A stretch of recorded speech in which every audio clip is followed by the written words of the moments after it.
Bismillahirrahmanirrahim. Kemarin tuh sampai wabakdu itu kayaknya ya. Bener kan? Sifatun memang dikira wabakdu. Wabakdu lan sakwise sing wis kesebut setelah semuanya tadi. Bada matur sing dan sakwise perkara bukir kang disebut upama.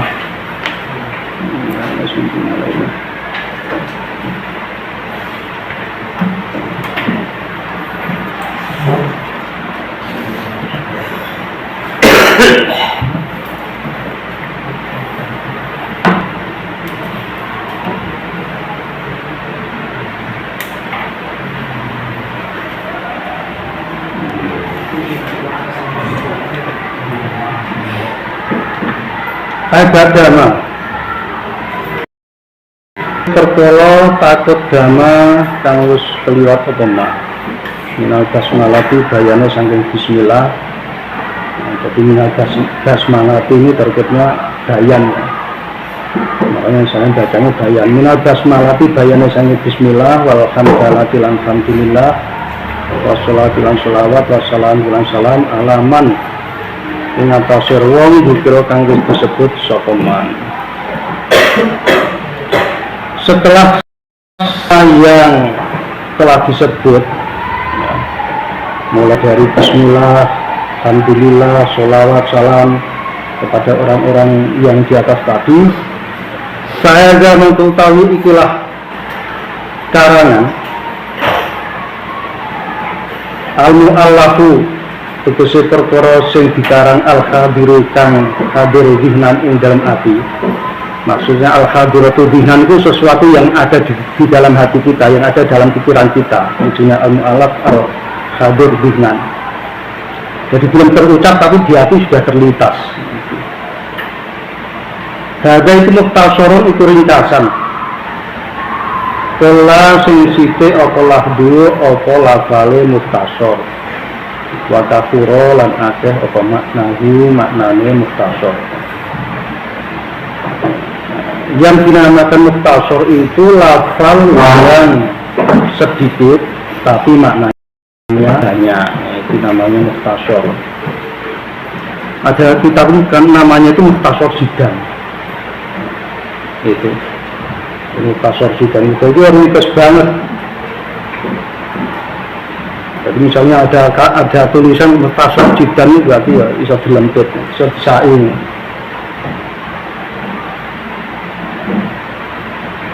Minal ikhtisari utawi lafal mukhtasar itu dijukuk saka masdar ihor fil fikhi kang nerangno ing dalam masalah fikih. Nerangno masalah fikih. Buang tay sing diarani fikih lugatan ing dalam cara lugat yang dinamakan fikih secara lugat iku al-fahmu artine paham. Paham. Al-faqih orang yang sangat paham. Pastilahan dan ing dalam cara istilah yang dinamakan fikih secara istilah iku al-ilmu iku ilmu utawa ngerteni bil ahkam lan pira-pira hukum asy-syar'iyyati kang bangsa syarak al-amaliyati kang bangsa pekerjaan. Yang dinamakan dengan fikih secara istilah adalah ilmu untuk mengetahui hukum-hukum syarat yang terkait dengan pekerjaan. Al-muktasabi sing dialap atau diambil atau diupayakan apa fikih atau ilmu min adillati asan pira-pira dalil-dalil syarak at-tafsiliyati sing bangsa terperinci. Jadi yang dimaksud hukum al-muktasab min adillatiha itu hukum-hukum sing memang membutuhkan penggalian, membutuhkan upaya ya.